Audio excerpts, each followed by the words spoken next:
troisième vidéo pour aujourd'hui. Je disais donc que c'est ce qui va faire de toi que tu auras les pieds bien solides pour ta personnalité et qui va construire ta personnalité. Construire ta personnalité sur la base euh, des, euh, des acquis de ton enfance et, euh, et de tout ce que tu auras acquis de tes réseaux au fil des années. Et, euh, et c'est ça qui va faire que tu pourras affronter, avancer, toujours en gardant les pieds fermes, car tu ne seras jamais éloigné de qui tu étais. Si tu sais la valeur que tu as, tu sais ce que tu peux, tu as une personnalité, tu as des principes et des valeurs sur lesquels tu vas faire en sorte de pouvoir respecter. Et ça va faire la différence, ça va faire la différence. Les rivalités et les rancœurs peuvent se traduire sur des thématiques. Mais la société aussi peut mettre en place les rivalités entre les individus. Et comme je vous donnais cet exemple du patinage, depuis toute petite, elles ont grandi, tous les médias les ont toujours mis en compétition. Et ça, on voit aussi dans les élections des Miss. Pareil, tous les médias mettent en compétition et quand on a quand même deux individus, deux personnalités, même enfants qui se construisent comme ça, finalement à travers le regard de l'autre, au travers la personnalité de l'autre, donc ça crée de la rivalité, ça crée de la rivalité. C'est peut-être pas voulu, mais ça donne un effet particulier, si vous voulez, à la compétition. Donc pour les individus, voilà, c'est super. Mais dans la réalité, on se retrouve face à des enfants qui sont en constante nécessité d'être dans la perfection. Et donc, dans constante nécessité d'être dans la perfection, c'est-à-dire sous le regard des autres de manière constante, en compétition avec d'autres, qu'est-ce que ça peut être destructeur si l'enfant se rate. Et sachant que personne ne vit dans le même climat familial, donc qu'est-ce que ça peut... La pression pour ces enfants est énorme. Il y a donc, je disais, la beauté. La beauté est un élément de compétition. Nous, mais ça vous apprendrez avec le temps, mais je reprends, hein, mais c'est aussi finalement les autres aussi. On se regarde à travers finalement, et notamment sur la période, surtout, je dirais surtout, parce qu'à un certain âge, c'est plus cet aspect-là qui est pris en compte. Mais sur les périodes de préadolescence et d'adolescence, on se constitue par rapport aux autres. On se constitue par rapport aux autres. Et quand je dis on, je ne suis plus en préadolescence, mais vous constituez par rapport aux autres, par rapport à vos groupes d'amis. Vous voyez les évolutions de chacun, vous voyez le style, vous voyez le corps, comment le corps se transforme et quel impact ça sur les autres. Et finalement, vous n'êtes pas en compétition et ce que je voudrais, c'est justement que vous ne soyez pas en compétition, que vous compreniez comment ça fonctionne. L'autre va vous renvoyer une image. Et cette image que l'autre va vous renvoyer va vous ramener à quelque chose que vous avez vécu. Pour quelqu'un qui a vécu dans une situation pauvre, qui n'a pas d'argent, et ben, l'individu, l'autre de son âge, qui a les moyens, qui arrive, qui a toujours les derniers vêtements, dernier cri, dernier à la mode, va lui renvoyer quelque chose. Mais c'est même pas contre. Si ça avait été un autre aussi qui avait aussi ce style-là, ces vêtements toujours dernier cri à la mode, eh ben, ça lui renverrait aussi quelque chose. Donc c'est pas l'individu en soi c'est en l'occurrence ce que ça lui renvoie, c'est à sa propre situation, et sa propre situation, c'est celle de ne pas d'être né dans une famille peu aisée. Et c'est ce que l'autre lui renvoie. Donc, quand vous avez comme ça des groupes d'amis où des individus sont très aisés et puis tu as la personne qui n'a pas, qui n'est pas les moyens. Vous voyez, elle sera, ou elle-même, de fait, va finalement s'écarter du groupe puisqu'elle ne se sentira pas, et ça je dis bien dans l'enfance. À l'âge adulte, les choses se transforment. Et, parce qu'elle ne se sentira pas, parce qu'elle ne pourra jamais porter ce type de vêtements, même en ayant un réseau d'amis très bienveillants qui vont essayer de lui tendre la main. Je vous dis ça parce que moi-même, je l'ai vécu. Ça sera de toute manière, ça sera quand même compliqué. Ça sera quand même compliqué.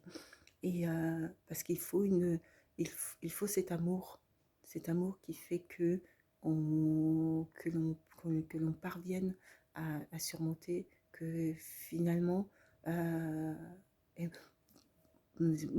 pour un témoignage, moi je pense que pour ma situation, la base, c'était de me dire que c'était de me dire que ma mère nous aimait par-dessus tout, nous, les enfants, hein, nous aimait par-dessus tout, et, euh, et que certes, on avait une maman qui était peu présente, mais on avait une maman qui travaillait du lundi non-stop, qu'on voyait très peu, euh, parfois à des périodes dans la semaine, mais qu'on avait de temps en temps au téléphone, mais si elle le faisait parce qu'elle nous aimait et qu'elle souhaitait qu'on puisse avoir une toute autre vie, et elle souhaitait déjà aussi pouvoir assurer le paiement de son loyer, pouvoir avancer, voilà, avancer, progresser.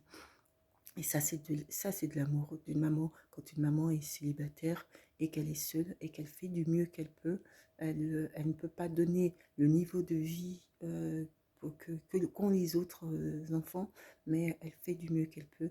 Et du mieux qu'elle peut, c'est de continuer à se battre en continuant à travailler un maximum, à travailler pour pouvoir faire vivre ses enfants. C'est de l'amour. Mais l'autre, dans l'âge d'enfant, l'autre nous renvoie quelque chose. Et, euh, et pour une fille qui va être plutôt ronde, ou une fille qui n'a pas de poitrine, voilà, ça peut être sur des aspects, ça peut être divers et variés, mais l'autre va vous renvoyer une image qui fait que ça va vous renvoyer à ce que vous auriez peut-être souhaité avoir, que vous auriez peut-être souhaité être. Euh, c'est pas l'individu en tant que ça, c'est ce qu'il représente pour vous, à ce à quoi l'individu va vous renvoyer, à quelle image l'individu va vous renvoyer. Voilà.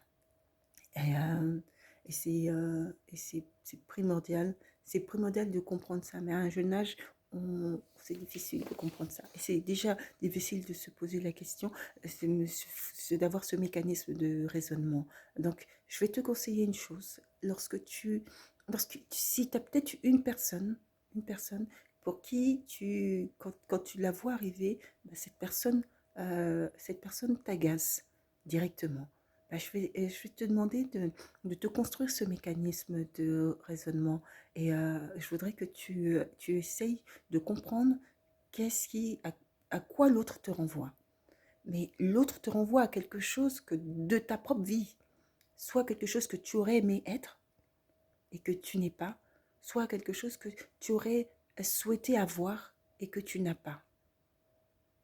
Et quand tu auras saisi à quoi l'autre te renvoie, tu auras compris que c'est pas l'individu en soi qui est en face de toi que tu détestes ou que tu n'apprécies pas, c'est c'est ce que l'individu représente pour toi.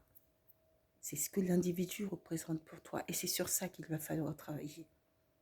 Parce que tu t'apercevras que si tu prends le temps de discuter avec cet individu, que cet individu et toi, dans dans un univers où il ou elle est peut-être bien né, mais cet individu est comme toi. Il naît peut-être dans un univers différent, mais il est comme toi. Il ou elle est similaire à toi. Et ça, ne l'oublie pas. Donc fais ce travail-là de mécanisme de fonctionnement. Il faut aller chercher. Il faut aller chercher pourquoi. Et ça, tu vas voir que ça va t'aider plus tard. Ça va t'aider parce que lorsque tu vas arriver dans la vie active, lorsque tu vas arriver dans la vie active et dans la vie professionnelle, ce type de fonctionnement, il faut que tu puisses repérer directement ces éléments et parce que tu dois être dans le professionnalisme. Et quand tu es dans le professionnalisme, tu ne peux pas t'arrêter à ce type de fonctionnement. Quand tu es dans le professionnalisme, c'est l'activité que tu fais qui importe. Tu ne peux pas t'arrêter à ce que l'autre te renvoie pour estimer le type de fonctionnement où, oui, je ne l'apprécie pas, je ne sais pas pourquoi, mais je ne veux pas travailler avec elle. Ça n'existe pas. Ça n'existe pas. Ça ne doit pas exister dans le monde professionnel. Ça ne doit pas exister. Et, euh, et ta réussite professionnelle dépendra de cette capacité-là à pouvoir travailler avec l'individu de manière objective, toujours de manière objective, sans t'arrêter à des considérations qui n'ont pas lieu d'avoir. Mais pour ça, il faut que tu puisses déceler directement en voyant une personne à quoi cette personne va te renvoyer. À quoi cette personne va te renvoyer. Allez, je poursuis. L'amour. Autre sujet de rivalité, l'amour. L'amour, l'amour. Oh, l'amour. Déjà, l'amour dans la visée d'une personne que l'on souhaite avoir. Et qui éventuellement vous met en compétition avec une autre, ou il y a une autre qui est en compétition, ou cette personne ne souhaite pas de vous. Et vous vous mettez en compétition pour un tierce. Euh, honnêtement, ce type de fonctionnement, après, moi, j'ai un peu du mal à le comprendre. J'ai un peu du mal à le comprendre. Euh, mais c'est aussi dû à ma personnalité. Mais l'individu, celui qui souhaite être avec toi, fera en sorte d'être avec toi. Celui qui souhaite réellement être avec toi, fera en sorte d'être avec toi.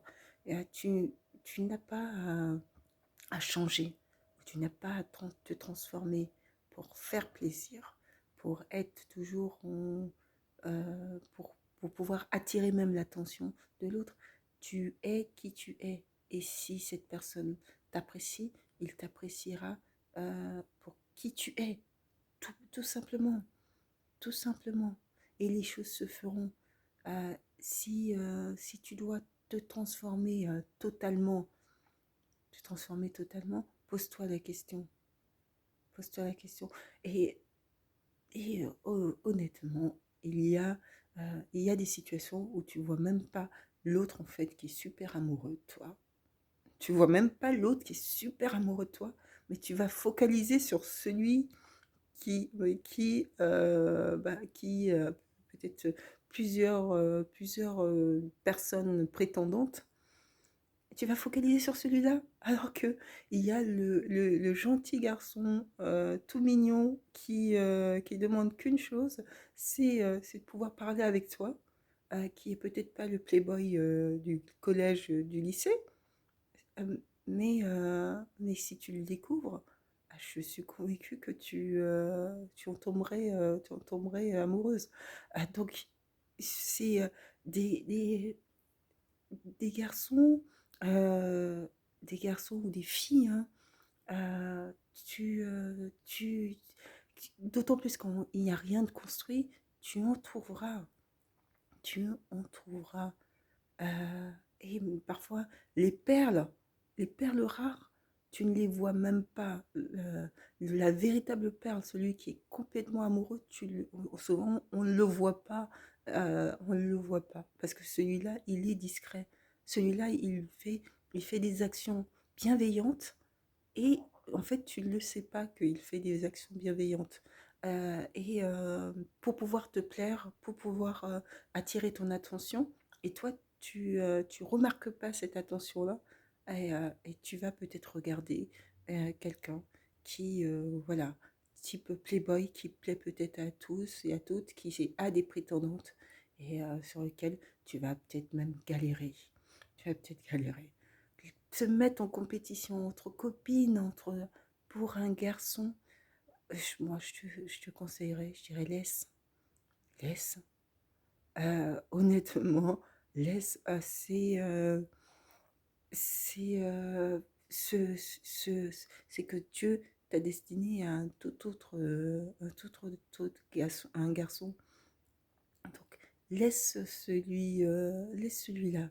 Et tu verras, tu apprendras à regarder et à voir que celui qui t'est destiné est peut-être celui que tu regardais le moins, tout simplement. Celui qui est le plus discret, celui qui est le plus simple et, et qui fera peut-être ton bonheur. Euh, donc, euh, donc c'est, ne vous mettez pas en compétition les uns les autres pour un prétendant, pour un garçon, pour une fille. Ne vous mettez pas en compétition. Ta copine le veut, laisse-lui. Laisse-lui, ne te mets pas en compétition pour un garçon. Ce garçon-là, laisse-leur vivre ce qu'ils ont à vivre. Tu sais, la destinée fait que si véritablement ce garçon-là est fait pour toi, même dans quelques années, ce garçon-là, tu le reverras. Tu le reverras et à un autre âge où tu seras peut-être beaucoup plus mature lui aussi et que ça sera une toute autre histoire. Tu le reverras. C'est ne vous mettez pas en compétition les uns et les autres pour une fille ou pour un garçon. Il a l'œil sur une autre et il a l'œil sur une autre. Ou elle a eu l'œil sur l'autre. Voilà, vivez votre vie, soyez vous-même épanoui dans les éléments qui vont pouvoir vous donner de l'épanouissement, dans les éléments qui vont pouvoir faire de vous votre personnalité. Parce que si, de toute manière, ce que tu vas toi renvoyer va l'attirer, tu observeras qu'au moment où toi, tu vas changer, c'est-à-dire que tu ne seras plus cette prétendante et que tu vivras pour toi, et bien soudainement, cette personne reviendra vers toi. Et reviendra vers toi parce qu'il aura saisi que là, il est peut-être en train de perdre quelque chose d'important. Alors que quand tu fais tout pour faire plaisir, eh ben, parfois ça ne fonctionne pas. Parfois, même souvent, ça ne fonctionne pas. Eh ben non, vis pour toi. Vis pour toi. Dieu fait les choses et il y a celui que Dieu a prévu. Et celui-là, quand tu le rencontreras, tout prendra une telle évidence. Tout prendra une telle évidence que ça sera extraordinaire. Ça sera extraordinaire. Donc, ne regarde pas à te dire que l'autre est plus joli ou que l'autre est ceci ou cela. Euh, Tu seras toujours la plus jolie pour celui qui t'aime. Tu seras toujours la plus... Il pourra avoir même la plus grande la plus jolie de la Miss Monde, si tu veux. Si pour celui qui t'aime, euh, peu importe la fille qui viendra devant, il la trouvera toujours fade.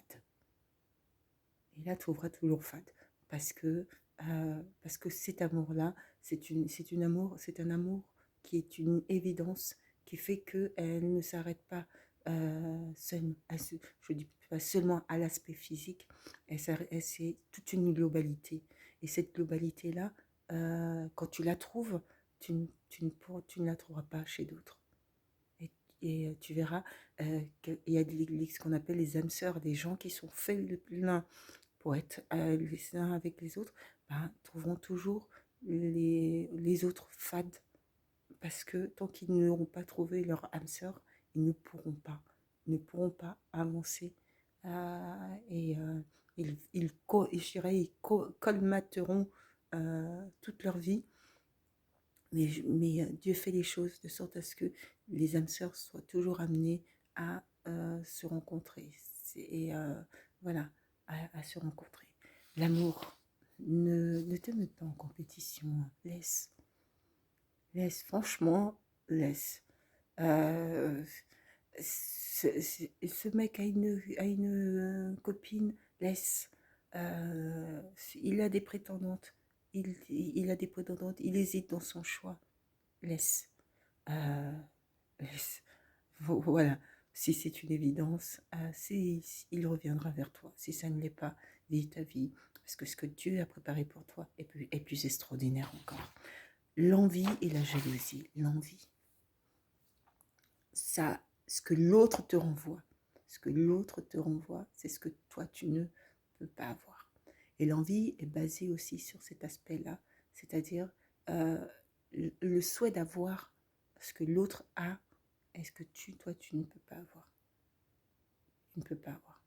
Mais tu sais la vérité, ce que l'autre a et la plus grande richesse que l'autre a, c'est de se sentir aimé et d'avoir compris qu'il ou elle était aimé.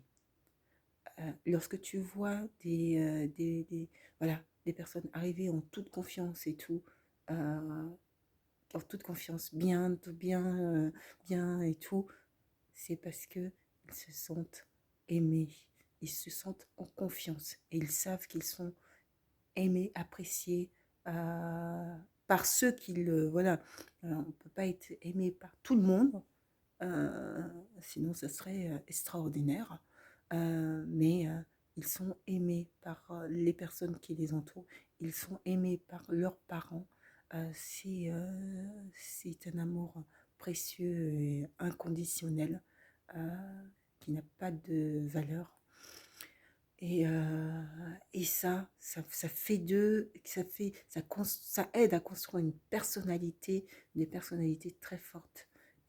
Et ça, c'est ce que tu dois comprendre. Mais peut-être que toi aussi tu es aimé, mais que tu n'as pas compris sa valeur que ça peut avoir sur toi. Tu n'as pas compris que cet amour-là, c'est ce qui va te permettre d'avancer. C'est ce qui va te permettre d'avancer. C'est ce qui va te permettre de traverser les